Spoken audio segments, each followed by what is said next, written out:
la ruta. Si tuvieran una unidad, aquí solamente tendrían que poner la letra del puerto donde se encuentra, 2 puntos, diagonal, ¿sí? Uh-huh. En el signo de interrogación, Alt-GR. Si están usando alguna unidad,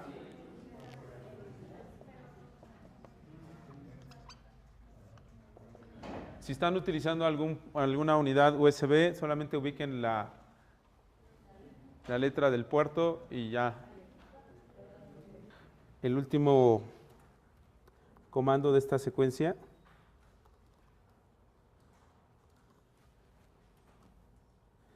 Vamos entonces ahora sí a crear este archivo de impulso respuesta y aquí le vamos a asignar un nombre a ese archivo. La secuencia tiene que ser estas 3 líneas. Entonces vamos a asignarle un nombre. Aquí sí el nombre es arbitrario, no necesita alguna. Yo le voy a poner aquí oil. Voy a poner oil P. Bueno, así lo vamos a dejar. Y después los periodos que vamos a utilizar para el análisis. Aquí vamos a ponerle 20 periodos o 20 periodos para identificar cuál sería el impulso respuesta. Entonces, déjenme checar. Entonces, en teoría, aquí terminaríamos esta secuencia de instrucciones para generar este archivo. ¿Sí? Entonces, seleccionamos estas 3 líneas y las ejecutamos.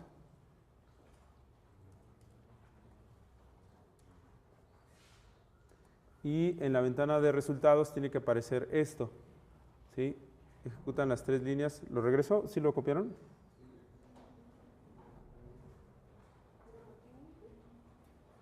Y en la ventana de resultados tiene que aparecer que creó un archivo, que ubicó ese archivo en la ruta que le dijimos y que acaba de crear un archivo OILP-IRF para 20 periodos. Si alguien marcó un error, un letrero en rojo, me lo hace saber para verificar. Bueno, entonces ahora sí vamos a revisar si ya tenemos aquí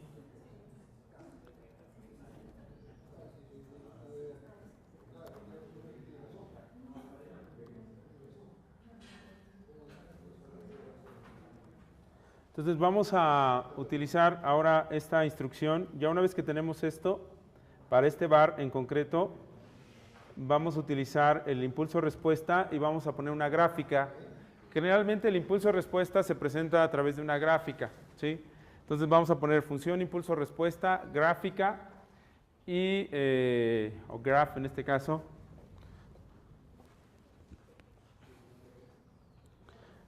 Y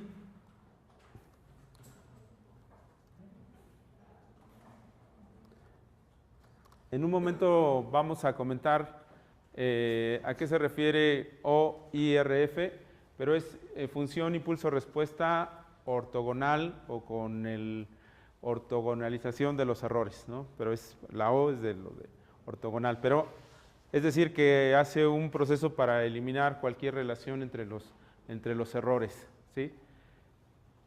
Ahorita lo vamos a señalar. Y después de esta opción, todas las que vamos a hacer llevan el mismo inicio. Lo que va a cambiar es dónde vamos a generar el impulso o el choque. Entonces aquí, impulse tiene que ver con dónde se va a generar el choque aleatorio. En este caso para ejemplificarlo, lo vamos a poner en el PIP, ¿sí? LY, un impulso en LY. Y vamos a ver una respuesta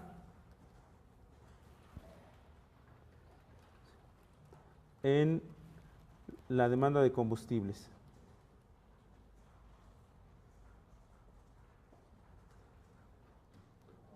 Oil. ¿Sí?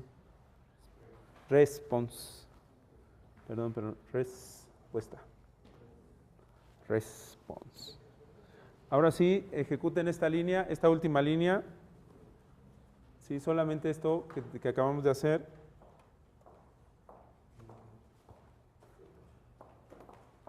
La ejecutan y va a aparecer una gráfica donde se va a ver la respuesta de la demanda de gasolina, de combustibles. Entonces tiene que estar en el cuadrante positivo, obviamente un shock positivo, un aumento de la actividad económica, tendría que generar un aumento de la demanda de combustibles, y esta demanda de combustibles tendría que, obviamente, después del shock inicial, tendría que ir disminuyendo poco a poco. No sé si ya todos tienen esa gráfica. La voy a poner aquí en la pantalla para verla.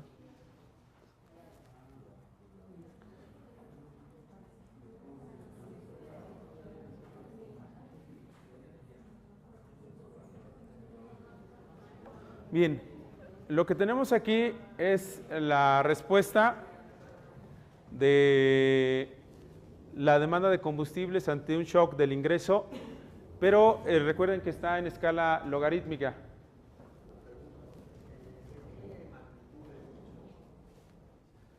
La magnitud del shock, en teoría, es de una desviación estándar del error, ¿sí?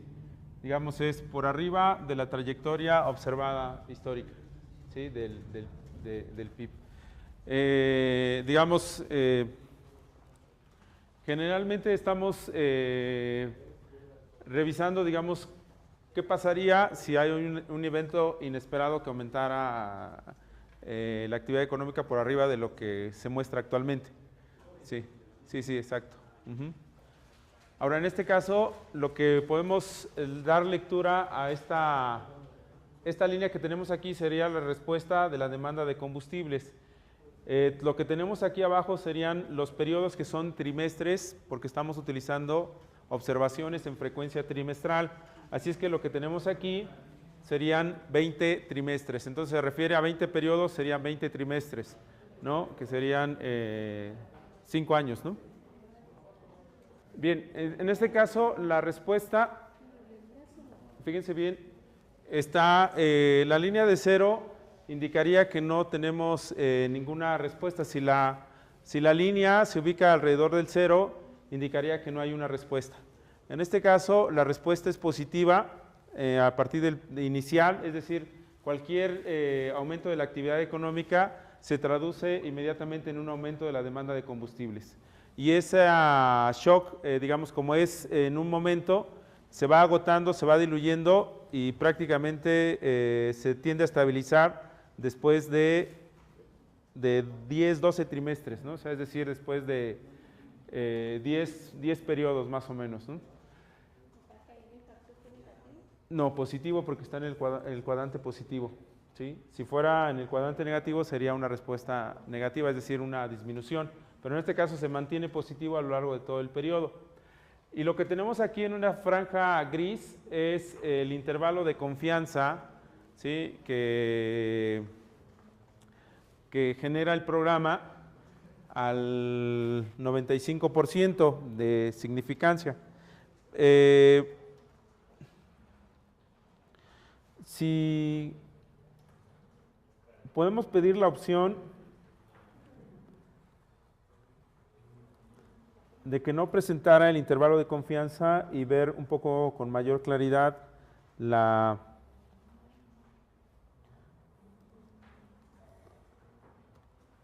gráfica, si agregamos como parte de las opciones esta opción que dice no CI, que serían no reportes los intervalos de confianza. Sí, aunque generalmente en el impulso respuesta, cuando se quiere, digamos, tener una mayor claridad si la respuesta es diferente de 0 o igual a 0, pues se pone el intervalo de confianza. Pero en este caso vamos a ponerlos inicialmente así para no distorsionar la vista de la gráfica y revisar con mayor detalle la respuesta de cada una de las variables, ¿sí? Entonces, si ejecutamos esta instrucción,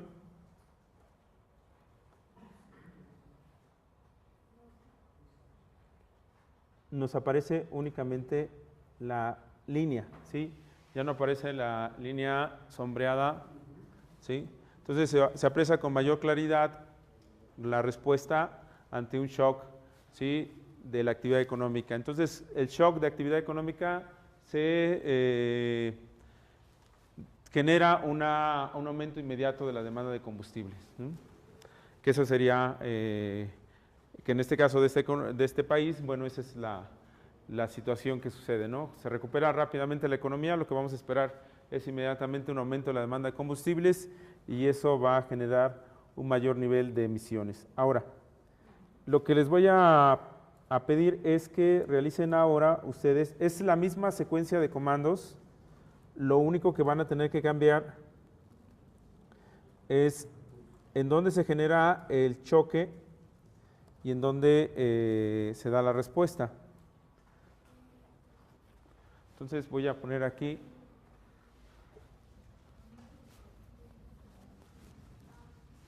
que ustedes hagan la gráfica. Vamos a poner aquí impulso,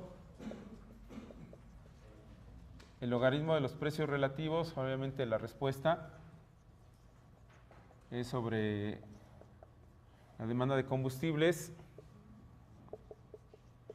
un shock de impuestos sobre la demanda de combustibles, un shock de precios relativos y la respuesta en la actividad económica, un shock de impuestos sobre combustibles y la respuesta también sobre la actividad económica, para que veamos cómo se comporta. Entonces pueden revisarlo de las dos formas, con los intervalos de confianza y sin los intervalos de confianza. Lo que van a modificar aquí serían las variables a las cuales da el shock y la respuesta. Entonces lo van haciendo para ver qué conclusiones sacamos de este análisis. Ya que entendemos cómo se funcionan las opciones del comando de impulso-respuesta, podemos considerar que cuando pongamos la opción de impulso podemos agregar más de una variable. En este caso estamos agregando precios relativos y los impuestos, de tal manera que estos dos se generan en el impulso y podemos ver la respuesta en otras variables del sistema, que en este caso sería LY y la demanda de combustibles. O incluso podríamos poner solamente una variable como impulso y la respuesta en el resto de las variables del sistema, o hacer distintas combinaciones. Por ejemplo, si ejecutamos esta instrucción que tenemos aquí, podemos ver en primera instancia el impulso de los precios relativos sobre la demanda de combustibles y la actividad económica, y después los impuestos sobre combustibles sobre estas dos variables. Si ejecutamos esto, nos va a mostrar una gráfica con las cuatro respuestas. Entonces aquí tendríamos un shock de los precios relativos sobre la demanda de combustibles, un shock de los precios relativos sobre el ingreso, y aquí tendríamos un shock de los impuestos sobre la demanda de combustibles y un shock de los impuestos sobre la demanda del ingreso. En este caso, como ven, la demanda de combustibles es bastante sensible a los precios relativos. Un shock de precios relativos genera inmediatamente una disminución, una caída de la demanda de combustibles, aunque como el shock no es permanente, se revierte y se va anulando.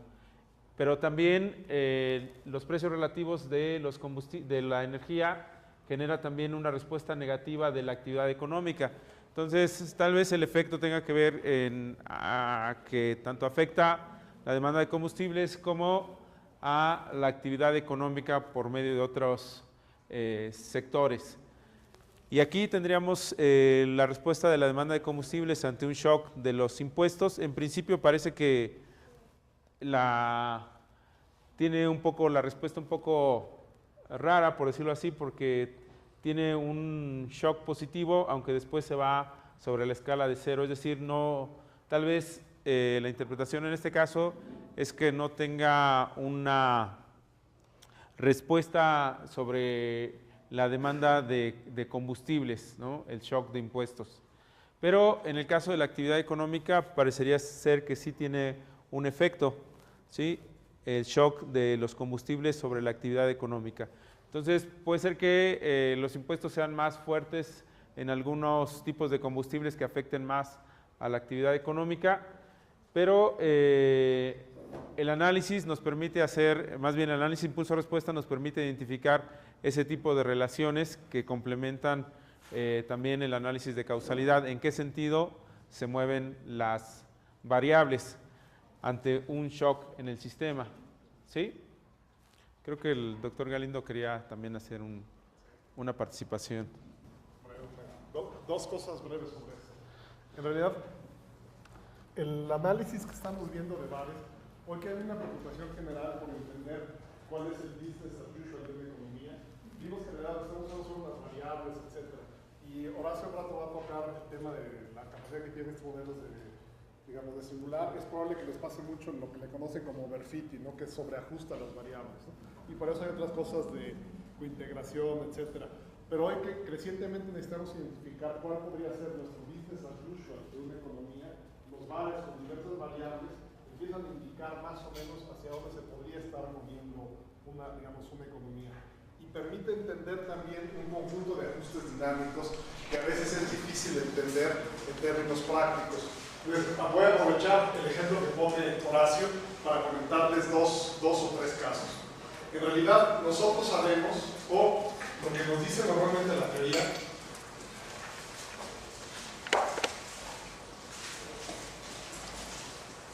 es que voy a brincarme de energía, electricidad y gasolina, ¿no? Pero para hacer un caso más genérico, es que la gasolina va a ser una función del ingreso y una función del precio relativo, más otros factores, ¿no?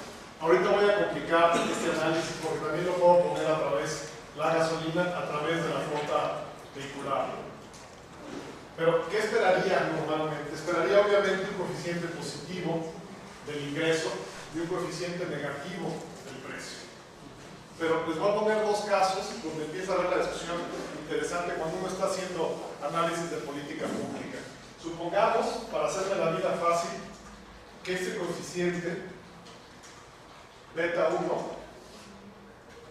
es igual a 1 y este coeficiente beta 2 es menos 0.2. Supongamos una economía que crece muy rápido, digamos que crece al 6%. Si la economía crece al 6% y el resto se mantiene igual, lo que yo debería de estar viendo es un crecimiento del consumo de gasolinas de 6%, ¿no? Y eso es lo que estaría yo simulando.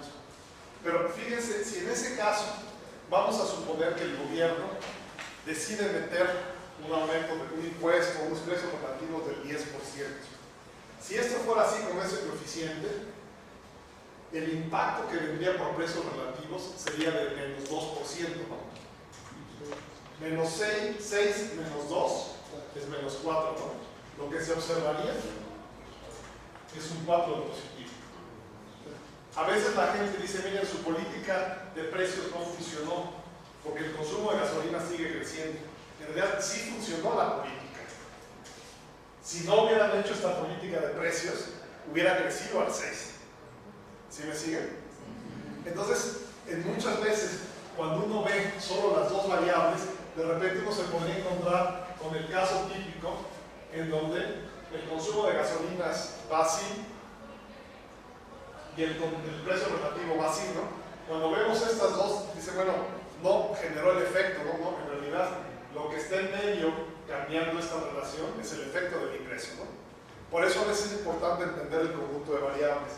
Pero fíjense cómo están también metidos otros debates en estas ecuaciones. Se los voy a mencionar directamente porque la ventaja del VAR es que agarra el modelo, va agarrando por trimestres o digamos, datos mensuales, cómo va subiendo o moviéndose la variable. Les voy a poner 2 o 3 debates, exagerándolos para tratar de entender esto. En realidad, si fuéramos tan inelásticos al precio, Es probable porque somos así porque no hay sustitutos adecuados de transporte. En muchos de nuestros países es imposible pasarse de un día para otro del transporte privado al transporte público, ¿no? Porque uno tiene que hacer un conjunto de cosas, ¿no? Tienen que llevar a los hijos a la escuela, etcétera, etcétera. Entonces, un efecto de aumento de precios en el corto plazo lleva a un ajuste distinto en donde las variables va a subir todavía y el ajuste va a venir después. Y en realidad el ajuste va a ser mayor en el largo plazo si la gente identifica que el aumento de precios es permanente. Porque si la gente piensa que el aumento del precio es un precio relativo, lo que va a pensar es que sube un tiempo y luego se va a ajustar. Entonces no cambia la flota vehicular, mantiene la misma estructura de flota vehicular. Si yo pienso, por ejemplo en Alemania, que el shock de precios va a ser permanente, entonces trato de pasarme a un auto mucho más eficiente. Fíjense cómo entonces el shock de precios puede incidir de manera distinta en cómo va a ser el ajuste dinámico. Como en la segunda ecuación que pone Horacio, porque el efecto de precios relativos sobre el ingreso, esto es 1974, ¿no? El debate del mundo que la recesión general en 1974 con el alza de los precios del petróleo llevó a un shock económico y una contracción económica. Esto sucedería y por lo tanto nuestra política energética también tiene que considerar esto. O hoy en día en nuestros países al revés, la reducción de los precios relativos puede generar un aumento de la energía o gasolinas, pero puede estar induciendo un aumento del ingreso. ¿No? ¿Sí? El shock, digamos, impositivo genera ajustes en los multiplicadores de consumo, en los multiplicadores, digamos, de ingreso, que lleva una contracción económica. Todo ese conjunto de preguntas en el análisis dinámico es mucho más fácil tratar de identificarlas, porque a veces lo que vemos empíricamente no permite completar todo lo que necesitamos saber, ¿no? Y este tipo de análisis permite de alguna manera ir identificando estos procesos de ajuste que van sucediendo en el tiempo, ¿no? Eso permite incluso entrar en una discusión mucho más fina de políticas públicas, de hacia dónde vamos y lo que queremos ver, ¿no? ¿Cuáles son los procesos de rezago? ¿Cuántos periodos de rezago estamos teniendo en cada variable? ¿Cuánto se acaba el shock? Etcétera, ¿no? Ese tipo de cosas ayudan a entender cómo ajustamos nosotros, ¿no? Porque en realidad, cuando pensamos, si yo les subo el precio de la gasolina a ustedes, no van todos mañana y se compran un auto más eficiente, ¿no? En realidad hay procesos de ajuste bastante más complejos, ¿no? Que puede ser, alguna gente va a reducir su consumo de gasolinas, otros se van a cambiar con otros van a ajustar y van a dejar de gastar en otros bienes para pasarse a esto, etcétera, ¿no?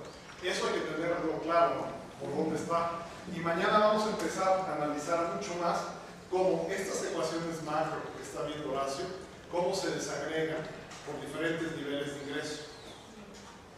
Se los voy a adelantar, porque aquí lo que sabemos es cierto, ¿no? Un impacto de precios va a reducir la parte del consumo de gasolina, ¿no? Con efectos curiosos, etcétera, ¿no? Pero eso genera efectos redistributivos negativos. ¿A quién le pega más eso? ¿A los ricos, a los pobres, etcétera, ¿no? Que hay que tratar de entender también para hacer políticas públicas aplicadas, ¿no? Entonces, todos estos acaban siendo instrumentos. Yo creo que los modelos, a mucha gente le pasa que cuando hace un modelo, casi se vuelve como su hijo, ¿no? Y entonces piensa que responde todo. En realidad, yo creo que hay que pensar más en el otro extremo, ¿no? Que los modelos son como las salchichas. Esto es todos estamos mejor sin saber cómo las hicieron. Porque lo que lleva adentro es complicado y uno ve que hay limitaciones de datos y rezagos y problemas de normalidad y demás, ¿no? Pero uno trata de conseguir lo mejor que pueda porque se vuelve un esquema analítico que te permite por lo menos identificar todos estos shocks separados y tratar de avanzar en el análisis. Y muchas veces no necesitas un solo modelo, ¿no? En realidad, hoy lo que estamos viendo es que la gente usa 3 o 4 diferentes modelos para tratar de entender qué está pasando en un conjunto de variables, ¿no? La idea es entonces avanzar hoy hasta donde se pueda con toda esta parte, el shock general agregado sobre la economía, pero este shock tiene después efectos distributivos, que es lo que vamos a ver mañana, y ver cómo en realidad parte de estos efectos que tratan de agarrar los bares pasan a tratar de identificarse a lo que van a presentar ahora en términos de integración o cómo sería el conjunto de variables que se mueven en equilibrio a lo largo del tiempo, ¿no? Y si estas variables se mueven en equilibrio a lo largo del tiempo, pueden convertirse de alguna manera en un mejor análisis del escenario wow o business as usual que tendría una economía, ¿no? Fíjense, por ejemplo, les pongo un caso que Horacio lo mencionaba inicialmente. Cuando pongo electricidad, cuando pongo consumo de gasolinas, etc., lo asocio CO2, lo asocio energía. Hoy esos debates en muchos de estos países están presentes. Les voy a poner bueno, si en realidad nuestras economías se terciarizan más, esta terciarización significa una reducción del consumo de energía y por lo tanto de emisiones, o va a seguir igual. Hay que desagregar esto por sectores, etcétera, etcétera. Pero hay muchas de estas preguntas que necesitamos avanzar y saber cómo funciona cada una de nuestras economías para poder identificar lo que viene en el futuro, ¿no? Yo, bueno, sí, vamos a ver cómo es otra vez. Bien.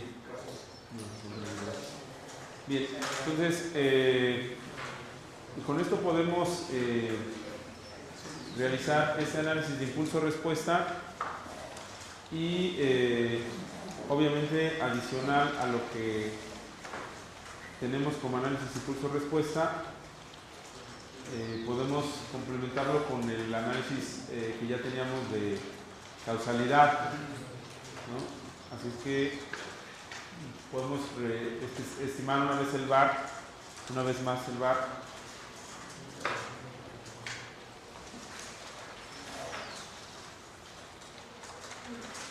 Con esto de 1 a 5.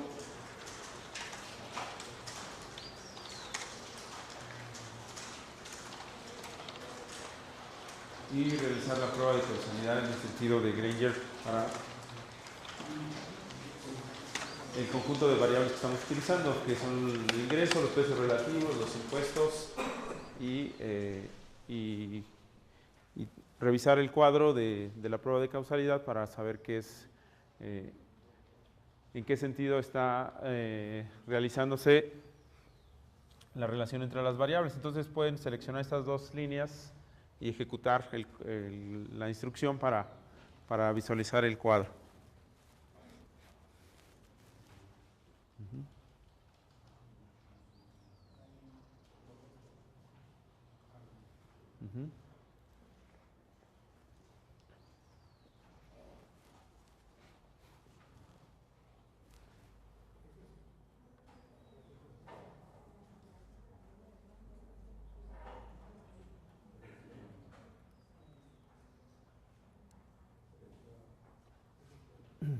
Aquí, en este caso, tendríamos el resultado para la ecuación del PIB.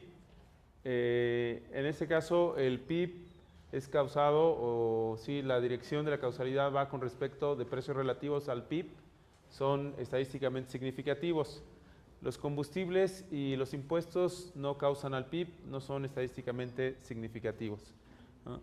Por ejemplo, en este caso, las variables del sistema como el PIB, los impuestos y la demanda de combustibles no tienen causalidad sobre los precios relativos, porque los precios relativos son una variable de política, es decir, se determinan de manera exógena. Entonces, sería correcto pensarlo de esa manera. Pero en este caso, los impuestos sí están asociados o están relacionados con la actividad económica y los precios relativos y la demanda de combustibles. Y aquí, en este caso, en la última parte, el ingreso sí tiene una relación de causalidad con la demanda de combustibles, ¿no? Entonces, tenemos aquí, digamos, un poco más de información sobre el análisis de estas 4 variables, de cómo intervienen. Y complementando con el análisis de impulso-respuesta podemos determinar de mejor manera cómo están interactuando, ¿sí? Entonces, en este caso, sí, los precios relativos pueden jugar un papel de instrumento de política, pero sabemos que tienen también un efecto sobre la actividad económica. ¿no? Pero la actividad económica también tiene un efecto sobre la demanda de combustibles. Y los impuestos están muy asociados al resto de las variables. Ahora, adicional, digamos, a estos dos análisis que estamos realizando, podemos utilizar, como este modelo VAR se basa también en la información en el tiempo, igual que si fuera un modelo de series de tiempo como un autorregresivo, pero en este caso tenemos más variables. Es decir, aquí tendríamos un modelo autorregresivo de orden 1 si tuviéramos solamente una sola variable. Y podemos utilizarlo para hacer pronóstico. Pero en el caso del modelo VAR, también aquí tenemos 5 rezagos, pero estamos hablando de un vector y de una matriz de coeficientes, pero tiene la misma estructura, ¿sí?, econométrica, es decir, sigue siendo un modelo de series de tiempo, pero con más variables. Entonces, podemos también utilizarlo para realizar algún pronóstico sobre las variables que están en el sistema. Ahora, lo podemos hacer de la siguiente manera. Voy a ponerlo aquí arriba para no... Lo que vamos a hacer es, vamos a poner aquí pronóstico, modelo VAR.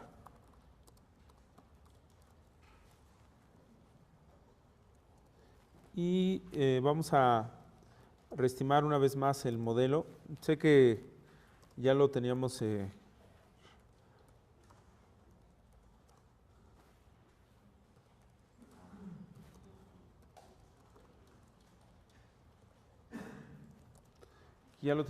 realizado, pero para que tengamos aquí otra vez el modelo VAR, y lo que vamos a hacer aquí es incluir un comando que es fcast, que es la abreviación del forecast para el modelo. Y aquí lo que necesitamos es agregar esta opción compute.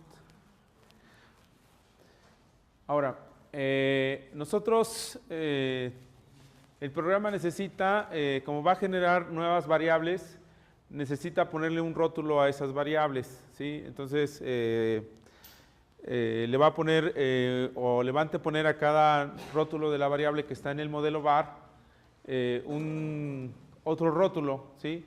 Entonces aquí podemos ponerle prácticamente cualquier nombre que nosotros quisiéramos poner. Vamos a poner M1 o modelo 1 y guión bajo. M1 para... Este M1 se lo va a poner a todas las variables que están aquí, LY, LPR, L impuestos al combustible y en la demanda de combustible. Entonces, la forma de hacerlo es estimar el modelo VAR, poner el comando forecast o fcast compute. Esto tiene que ir junto, es decir, estas dos son las instrucciones que necesita.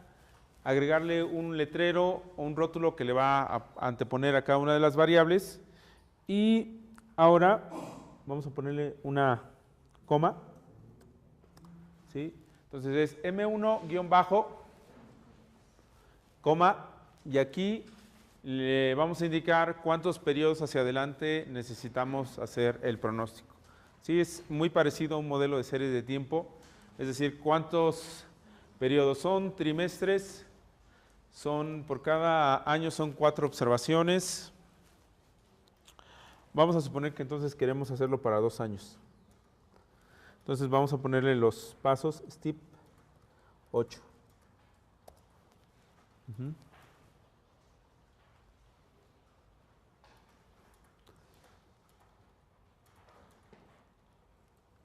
Entonces quiero que, como estamos utilizando logaritmos, bueno, así lo va a generar. Entonces quiero que seleccionen estas 2 líneas y que ejecuten la instrucción. Y quiero que vayan a la ventana donde están los datos, solamente para que visualicen en las últimas columnas. tiene que aparecer 4 columnas más que diga M1-LY, M1-LPR, en las últimas 4 columnas de todo el archivo de datos que tienen. ¿Sí? Sí, hacia la derecha se pueden mover para que los vean, pero en la ventana del Stata. Recuerden que aquí lo generamos, lo voy a generar.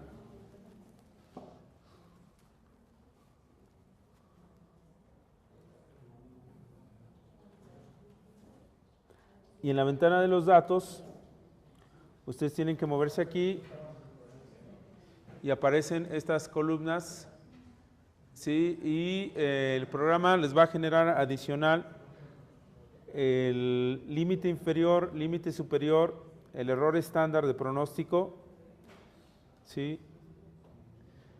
Y va a agregar aquí 8 observaciones. ¿Sí? No sé si ya todos lo están observando ahí. Todos tienen este resultado. ¿Sí?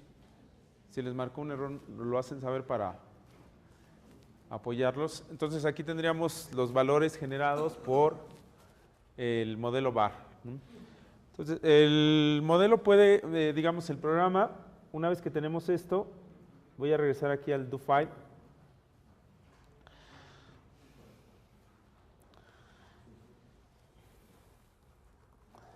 Y vamos a ponerle aquí una separación, vamos a ponerle una separación.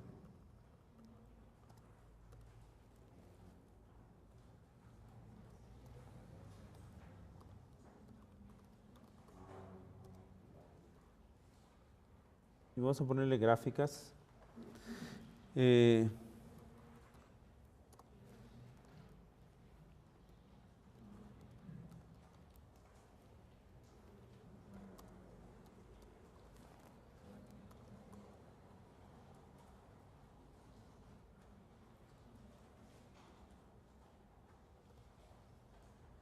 Entonces vamos a hacer esta gráfica como lo genera el programa del Stata.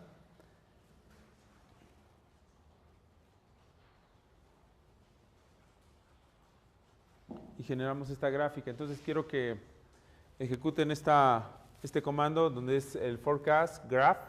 Y ya sabemos que le pusimos M1 a todas las variables que son de pronóstico. M1-L oil para la demanda de combustibles. Coma, y como opción le vamos a poner ahí que también ponga el observado. Entonces quiero que señalen esa línea y generen o ejecuten esa opción, ¿no? Entonces les va a aparecer ahí el error estándar o el margen, una línea sombreada, sería el pronóstico. Lo pueden hacer para el resto de las variables, solamente lo único que tienen que hacer aquí es modificar la variable, ¿sí? Es decir,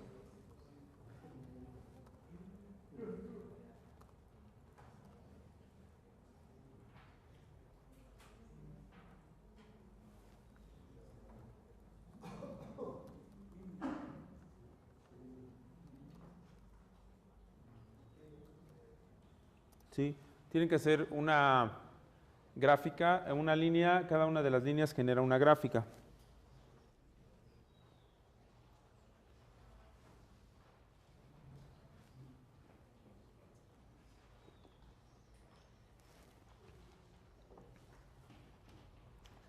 Así las genera por omisión el Stata, ¿no? Pero bueno, vamos a hacer una gráfica para alguna de estas variables un poquito más, una mejor diseñada, ¿sí?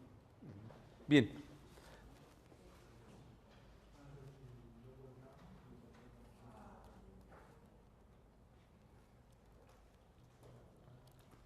Voy aquí a la ventana de los datos, donde están los datos.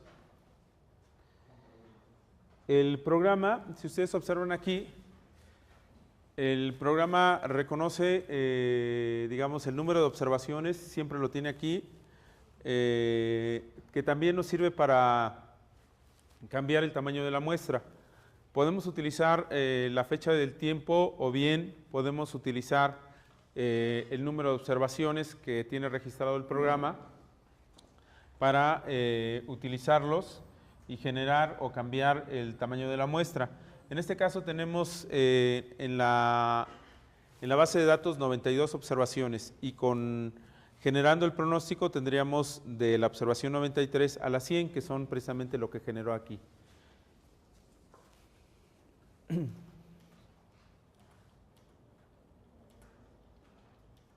Entonces voy a ir al do file y voy a generar una gráfica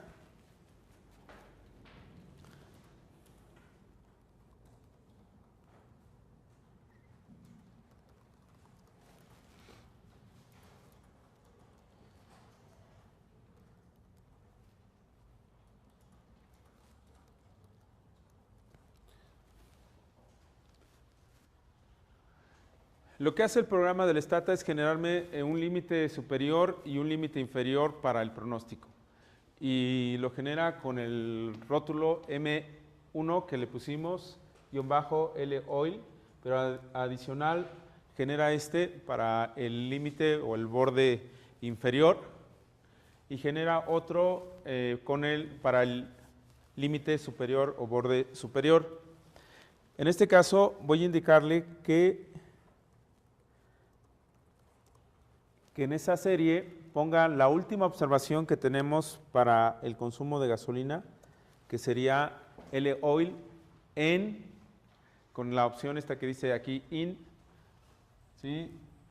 En la observación 92. Es decir, reemplaza para la serie o el límite inferior del pronóstico la última observación que tienes, es decir, en la observación 92. ¿Sí? Y vamos a hacer el mismo procedimiento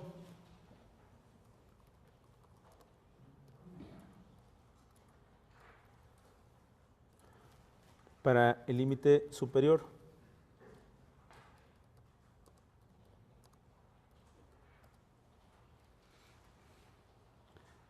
Y ahora voy a generar una gráfica de línea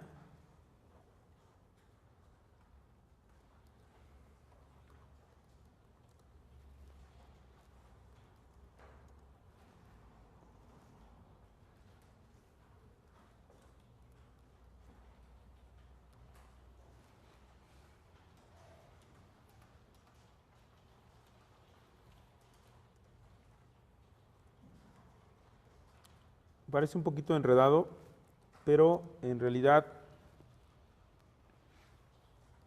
lo único que estoy diciendo es que vas a hacer una gráfica de línea con la serie original que se llama LOIL, la serie de pronóstico M1 LOIL, el límite inferior y el límite superior.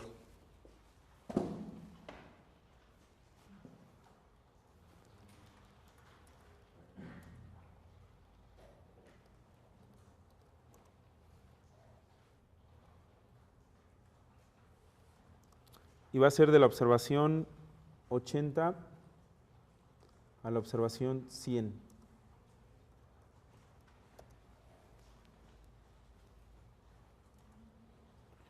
A ver, vamos a ponerlo aquí, a ver si alcanza a verse. Perdón, aquí va una coma. No sé si lo alcanzan a ver. Lo voy a poner aquí para que no se... para que se pueda ver mejor.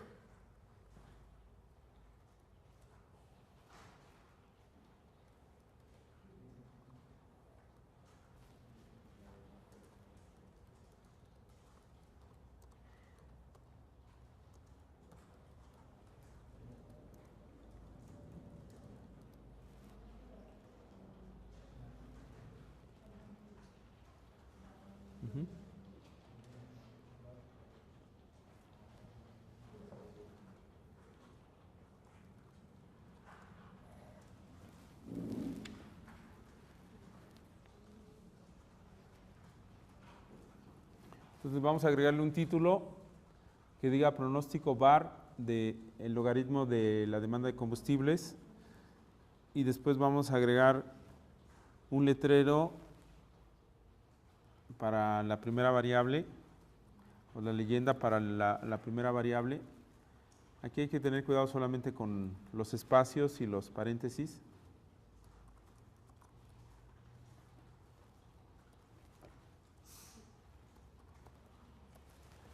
La primera que va a ser el observado.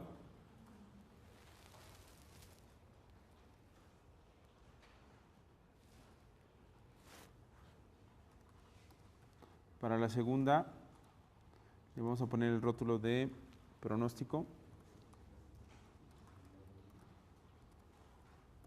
Y aquí cerramos. Leyendas.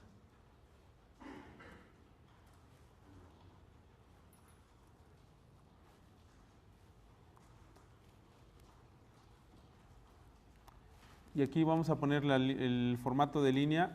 En este caso, en este formato de línea, esta opción es L, no es 1, es L. L. Y la segunda línea va a ser una línea punteada, entonces vamos a ponerle aquí un guión. Entonces,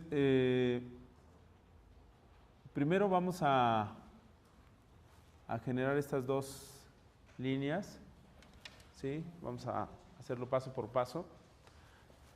Entonces vamos a generar estas dos líneas y después vamos a generar la gráfica. Lo único que estamos haciendo aquí es que en el límite inferior, como no tiene la última observación del consumo de gasolina, lo único que le estamos diciendo aquí es que ponga la última observación que tiene, ¿sí? Y después genere una gráfica de línea con estas variables, es decir, con la observada, con el pronóstico y con el límite inferior y superior, que le ponga este título, que le asigne estos rótulos, ¿sí?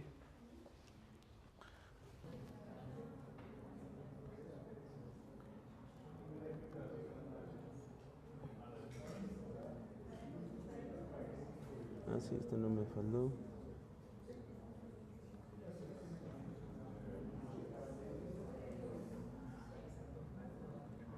Bien, entonces aquí tenemos una gráfica de la demanda de combustibles, donde tendríamos aquí el pronóstico y este sería el rango de confianza al 95%.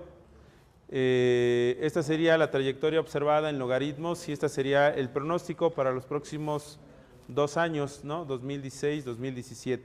¿Sí? Ahora traten de hacer ustedes la gráfica, este mismo formato de gráfica, pero para la serie de LY, para la del PIB. ¿Sí? Entonces, lo que van a hacer es cambiar aquí, fíjense bien, van a hacer una copia de todo este texto, fíjense bien, pero lo único que van a modificar es donde dice LOIL, esto lo van a cambiar por LY en todos los casos, ¿sí? Donde aparezca oil lo van a cambiar por Y, ¿sí? Entonces todo lo que sea oil lo van a cambiar por Y y les tiene que dar la gráfica, pero para LY, ¿sí? ¿Sí? Entonces aquí tendría que ser Y, aquí también Y, aquí Y. Entonces esos. Bueno, vamos a intentarlo. Vamos a guardar toda esta base, bueno, este archivo lo vamos a guardar, guárdenlo, pónganle un nombre, lo guardan el archivo de los datos y vamos a usar el otro archivo de Excel que está también en la misma carpeta. Entonces vayan guardando sí, el otro es otro archivo con datos también trimestrales, ¿sí? Que tienen, perdón. ¿Cómo retornamos a la variable original? Con exponente. O sea, generamos una variable, generamos, por ejemplo, gen fy, por ejemplo.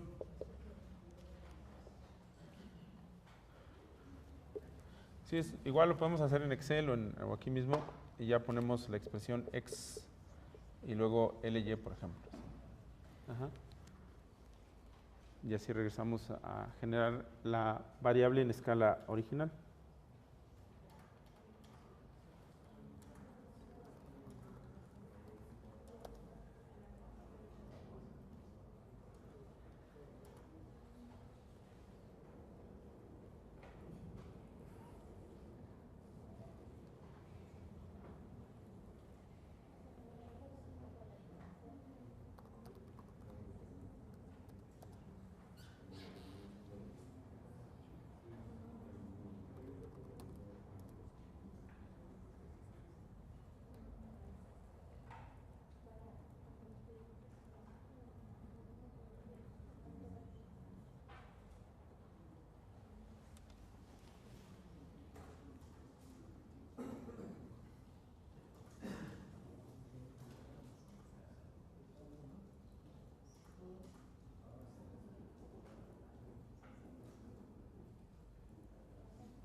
recuerdo si es... tiene otro archivo, ¿no? Sí. Johansen, ¿no? Sí. A ver, sí. Algo así dice. ¿Cerramos todo esto? Sí, pueden cerrar el programa. Bueno, guarden la base, el archivo DO. Sí, y abren el otro archivo en Excel que tiene esta información. Sí, a ver, ábranlo, vean si es el mismo que tenemos aquí en pantalla.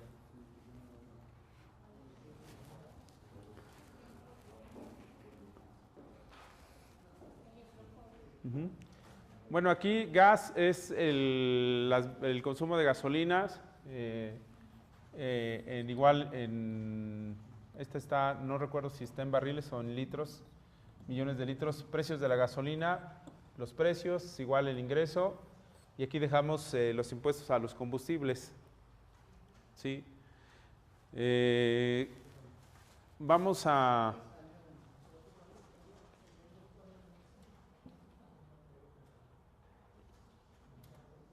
abrir un nuevo archivo en Stata. ¿Sí? Y vamos a traer esta información.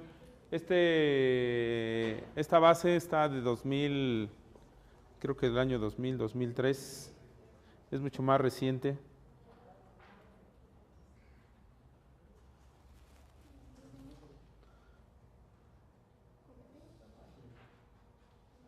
Data, editor, edit, ¿sí?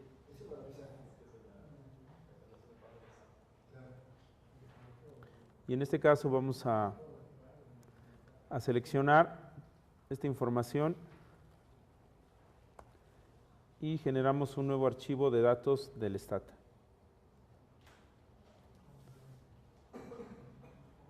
Ahí. Cancelar.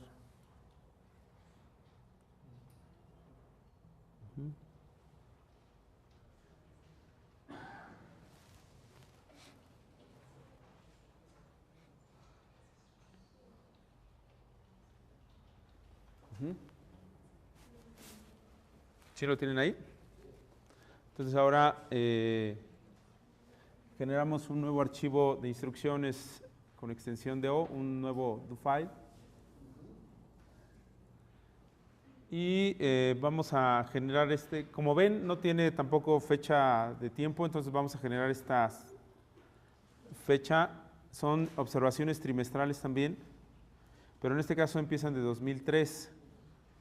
Q1, salud, más guión bajo N menos 1. Esta es la instrucción para el caso de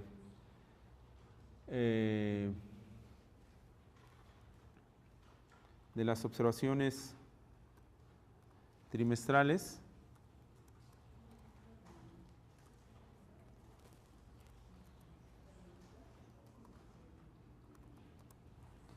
Y estas instrucciones las colocamos aquí para tener. Entonces ahora nos vamos a concentrar en lo que sería la demanda de gasolinas propiamente.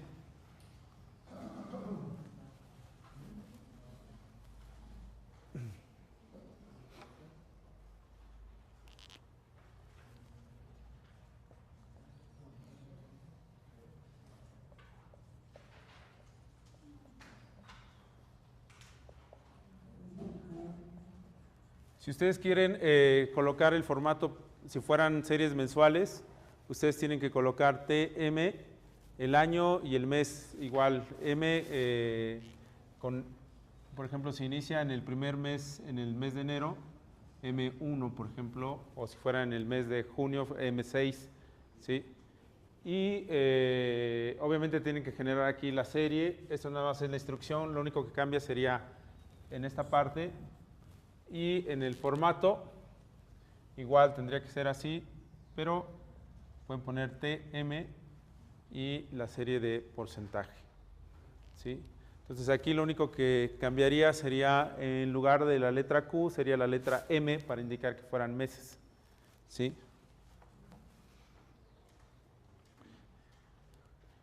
Y si fueran años,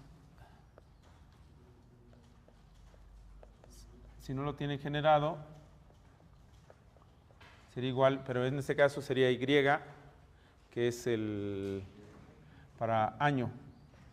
Y el formato igual sería Y, TY, porcentaje. ¿Sí? En realidad, la forma en la cual se genera esa serie ese índice de tiempo es la misma estructura del comando, solamente lo que cambia sería si sean meses, sean trimestres o sean años. ¿Sí? Entonces, ejecuten estas instrucciones para declarar la información de serie de tiempo y vemos en la ventana de resultados si tenemos esa declarado la información como serie de tiempo. ¿Sí? Ahí.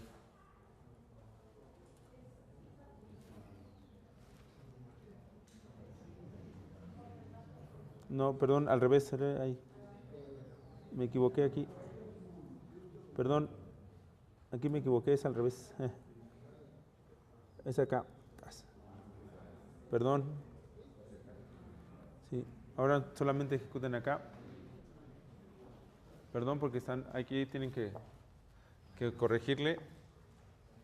Se me olvidó, siempre se me... Que tantos comandos luego se le olvida a uno. Ajá. Pues vuelvan a sacar la foto, borren esa foto que sacaron hace un momento. Sí, porque va a salir mal.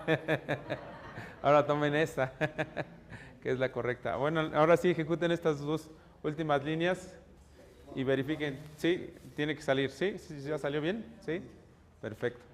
Sí. Y ya después con tantos, ya son casi las 5, ya a uno se le olvidan la secuencia. Entonces ahora vamos a generar el logaritmo de la gasolina o de las ventas de gasolina. Vamos a generar el logaritmo del ingreso, el logaritmo de los precios relativos de la gasolina. PG son precios de gasolina y P los precios al consumidor.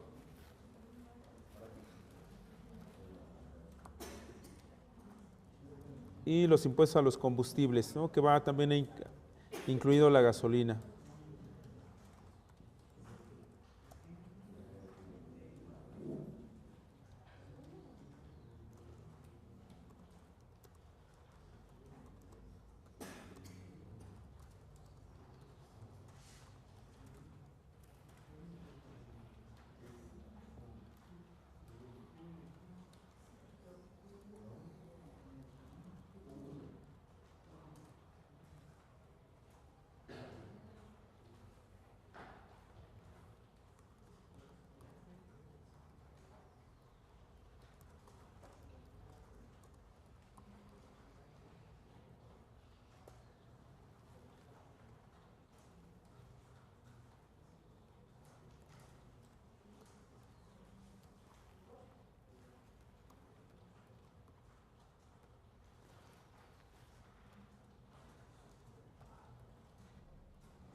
Entonces generamos el logaritmo de las series para manejarlo todo en la misma escala.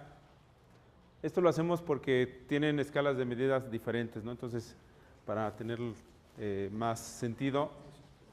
Y aquí hacemos un resumen estadístico para comprobar que hemos generado las series, que no sea que tengamos algún valor negativo o un 0 en la serie, ahí nos va a marcar que puede haber algún error. Y especificamos el número de rezagos del bar.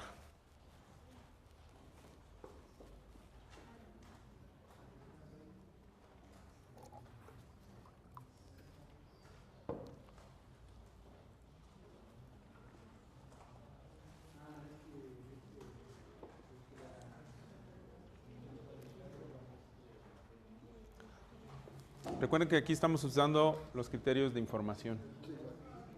Entonces vean qué ¿Qué rezago podemos utilizar? ¿Qué rezago óptimo podemos utilizar?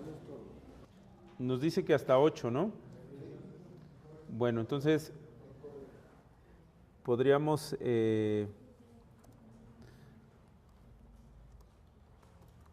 vamos a hacer la prueba de autocorrelación. En este caso, como son 8 rezagos y sabemos que podemos perder grados de libertad porque son demasiados rezagos, nos vamos a apoyar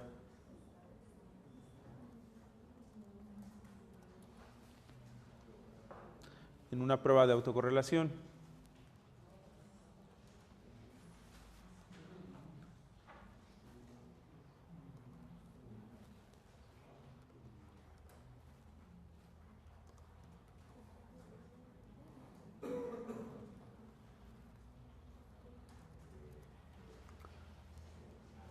Entonces vamos a hacer la prueba de autocorrelación para el bar y vamos a ver si en el primer rezago pasa la prueba. Entonces aplicamos la prueba para el primer rezago o el primer bar de orden 1.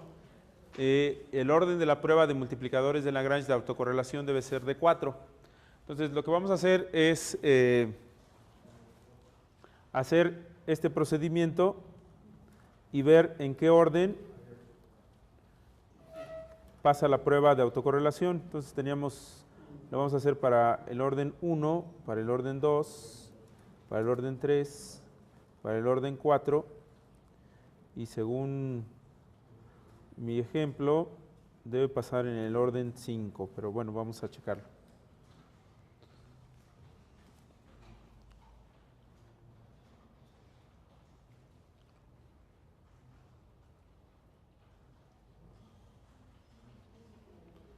Entonces vamos a hacer con la prueba de autocorrelación el bar para orden 1, orden 2, orden 3, orden 4, orden 5 y vamos a ver en cuál de ellos pasa la prueba de autocorrelación. Si no les puedo hacer la prueba en el rezago 2, bueno, se saltan obviamente al rezago 3. Indica que hay una colinealidad, es decir, que son dependientes una de la otra variable en ese rezago. Entonces no pudo generar la prueba, pero nos saltamos al 3.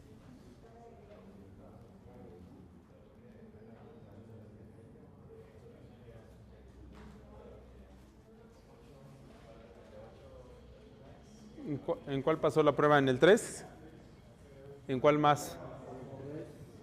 ¿En el 4 no pasó?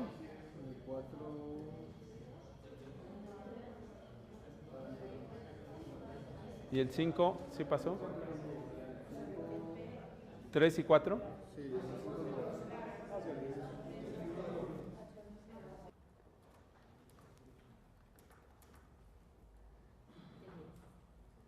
El 3 es el que pasa, ¿no? 3 y 4. Bueno, vamos a verificarlo aquí.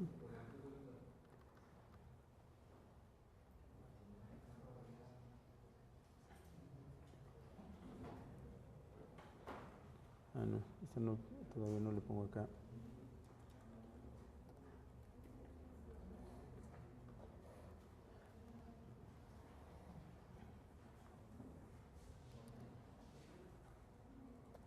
Entonces ahora vamos a realizar la prueba de normalidad para los bares de orden 3 y de orden 4. Vamos a ver si... Ya sabemos que esas pasan la prueba de autocorrelación.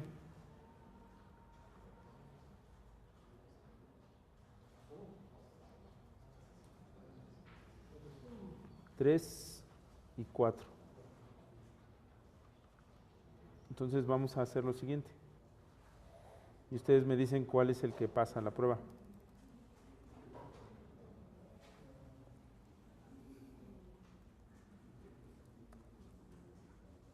Entonces para el 3 o el de orden 3, solamente vamos a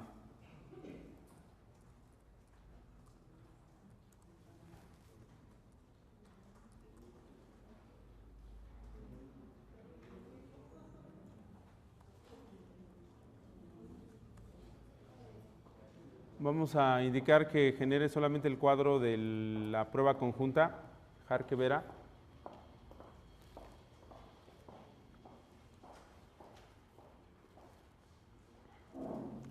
Y entonces me dicen cuál de las dos puede ser que pase la prueba de normalidad.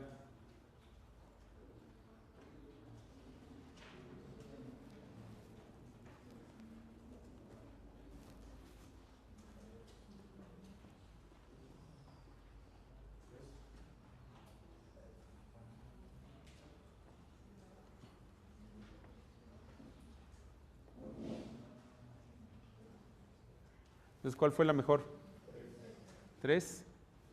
¿Sí? ¿Están de acuerdo? Sí, porque la 4, ¿qué le sucede? ¿No pasa la prueba?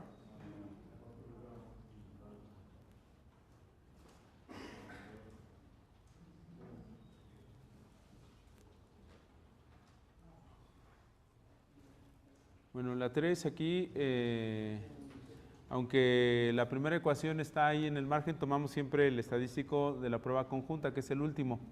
Aquí la probabilidad nos indica 0.20, entonces indica que con 3 rezagos no tenemos problemas de autocorrelación ni de normalidad, pero con 4 rezagos tenemos el problema de normalidad, ¿sí? Entonces, en este caso, ¿cuál sería nuestro modelo VAR que tomaríamos como especificación? El 3, ¿no? Si están de acuerdo, entonces este sería nuestro modelo a estimar, sería este. ¿Sí? ¿Sí están de acuerdo? ¿Sí? Nos vamos a tomar este modelo, el VAR de orden 3.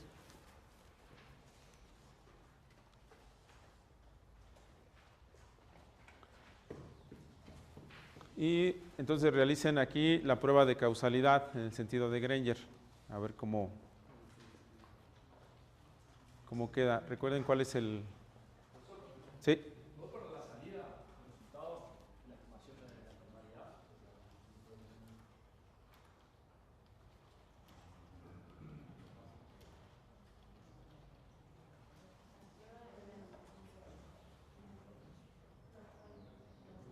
¿Ahí?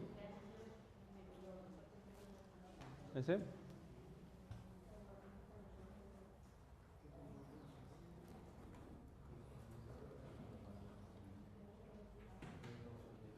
El anterior es el 3.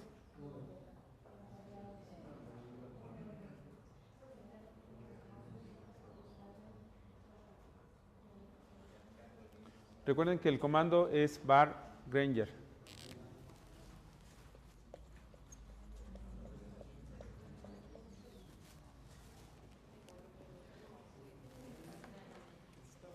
Y veamos si tiene sentido la conclusión de las variables. Recuerden que lo vemos de manera individual, ¿no? Como cada una causa al resto de las otras.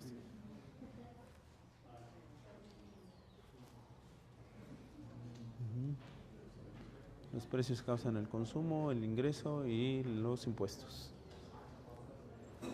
Pero el resto de las variables no causan los precios, eso está bien. La gasolina y los precios causan al producto, eso está bien. Y los impuestos no se ven reflejados, ¿sí? Entonces son estos dos, más bien estos son dos instrumentos, en este caso del consumo. Los que no son causados por el resto de las variables se pueden utilizar como instrumentos, porque esos sí causan a las otras. Ajá. Son exógenas. Ajá. ¿Sí? ¿Ya lo puedo quitar acá en la pantalla?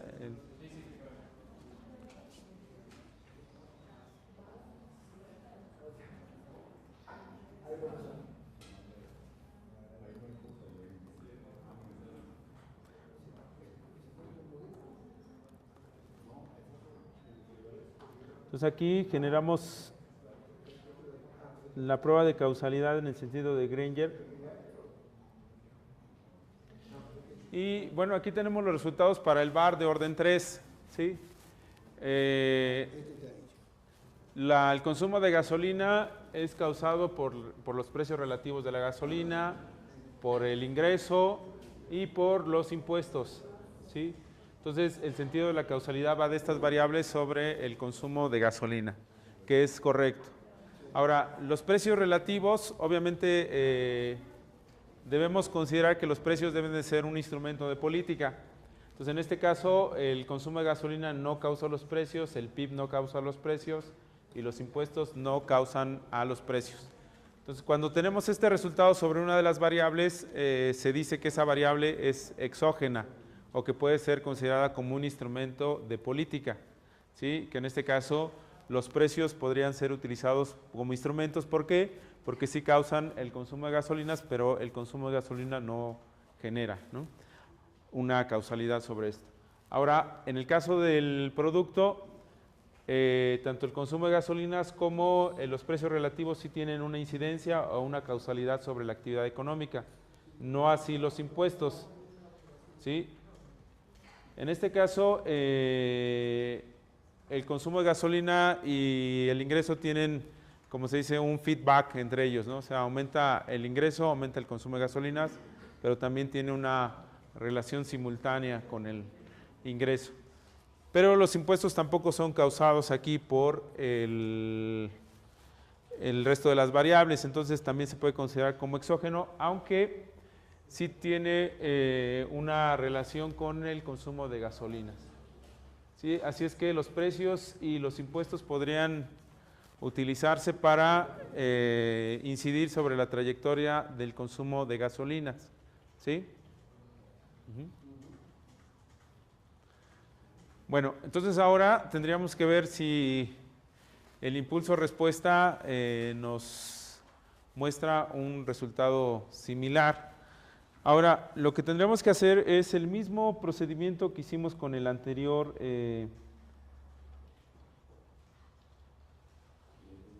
archivo, ¿sí? Entonces, voy a... ¿Cuál es el último que hice? Fue el de clase 3, que no me acuerdo qué ruta le pusimos. Bueno, puse esto.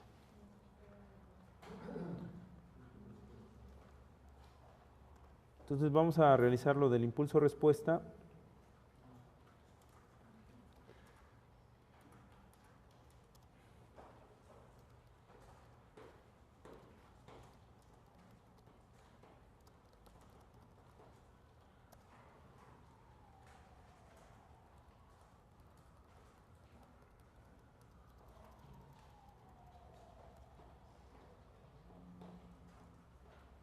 Bueno, yo tengo esta ruta del archivo. Esto mismo siempre se tiene que usar cuando usemos el impulso respuesta, crear este archivo de impulso respuesta. Lo que podemos modificar es esta parte de aquí, vamos a ponerle gas, impulso respuesta. Así lo voy a poner gas IRF. Y le voy a dejar igual el número de periodos, lo vamos a poner en 20. Pueden poner aquí, se pueden modificar estos dos para indicar qué es lo que estamos creando como archivo y el número de periodos donde se visualice la respuesta. Generalmente se utilizan 20 o 30 o 40 periodos, ¿no? Eso es más o menos para reportar las gráficas. Entonces, esto, recuerden que la ruta que ustedes pusieron en el anterior archivo es la misma que van a colocar aquí. Yo puse esta porque estoy utilizando esta máquina portátil. Entonces, vamos a ver a ejecutar estas 3 instrucciones y ver si los genera.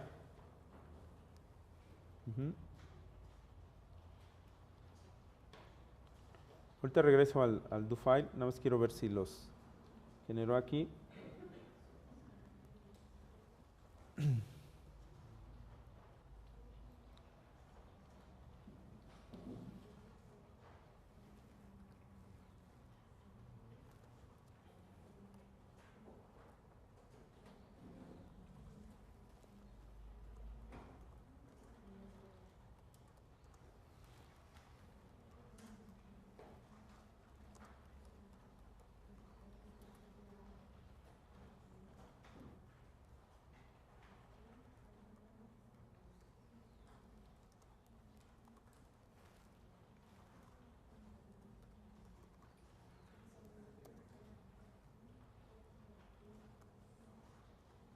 Entonces ustedes van a generar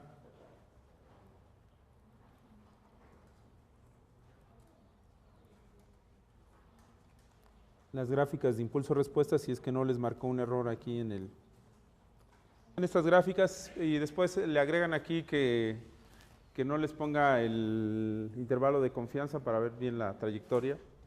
Entonces, ubican bien la ruta donde va, la misma que pusieron en el anterior archivo, y veamos cómo quedan las... Ajá. Entonces quiero que vean si un shock de impuestos puede reducir el consumo de gasolinas, y si lo reduce inmediatamente, cuántos periodos tarda en volver a regresar al nivel.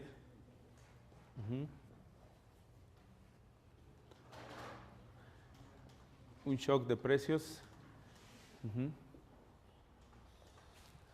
Y un shock de la actividad económica.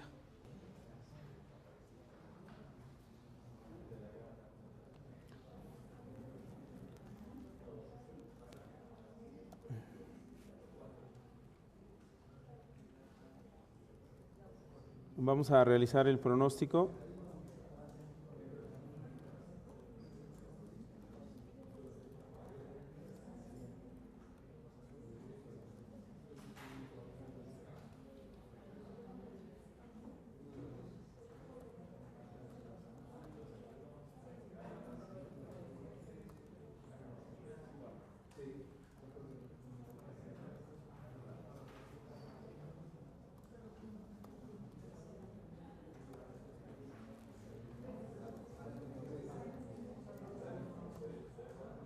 M, nada, vamos a poner M.